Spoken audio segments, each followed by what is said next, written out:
Polda Jateng terus mengusut kasus dugaan penyalahgunaan dana aspirasi desa di 3 Kabupaten Wonogiri, Klaten, dan Karanganyar. Hingga saat ini sudah ada 15 orang saksi yang diperiksa. Dalam upaya mengungkap dugaan penyimpangan di tengah berlangsung tahapan pemilu itu, Ditreskrimsus berkoordinasi dengan aparat penegak hukum termasuk Bawaslu Jateng.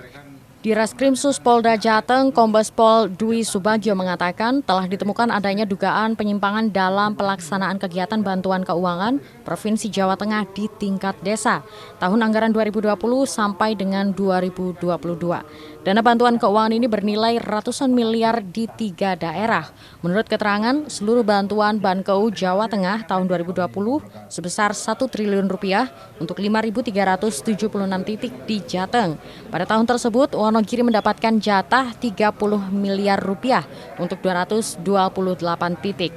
Karanganyar 36 miliar rupiah untuk 188 titik dan Klaten 65 miliar untuk 306 titik. Tahun 2021 total bantuan 2 triliun rupiah untuk 7.809 titik.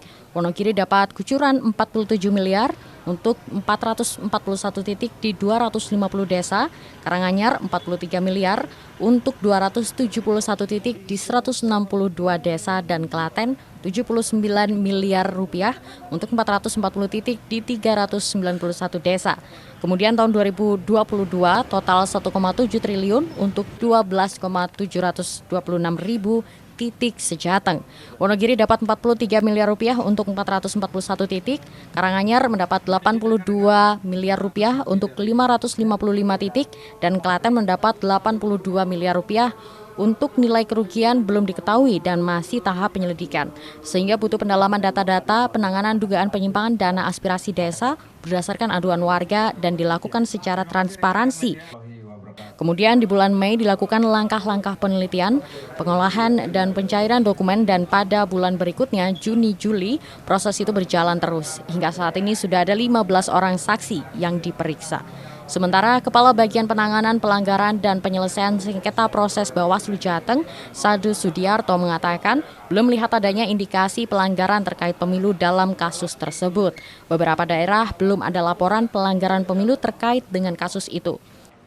Ditemukan adanya dugaan penyimpangan dalam pelaksanaan kegiatan bantuan keuangan Provinsi Jawa Tengah di tingkat desa tahun anggaran 2020 sampai dengan 2020. Total bantuan provinsi ini bervariasi dari tahun ke tahun, diantaranya sekitar 1 sampai 2 triliun. Sementara itu, Anton, perwakilan dari aparat pengawas internal pemerintah APIP, Inspektorat Provinsi Jawa Tengah, juga menyebut pihaknya juga masih melakukan pendalaman pemeriksaan atas laporan terkait bantuan keuangan tersebut. Dalam rapat, memang setelah kami tadi sudah disampaikan oleh Pak Hadir, dipaparkan, setelah kami lihat memang belum ada atau belum terdapat dugaan pelanggaran pemilu di situ. Pemeriksaan kami lakukan juga terhadap Bankeu di lingkup pemerintah Provinsi Jawa Tengah. Jadi tetap kami lakukan evaluasi. Pastinya dari setiap pemeriksaan ada catatan atau temuan yang menjadi hasil pemeriksaan kami. Vita Semarang, TA TV.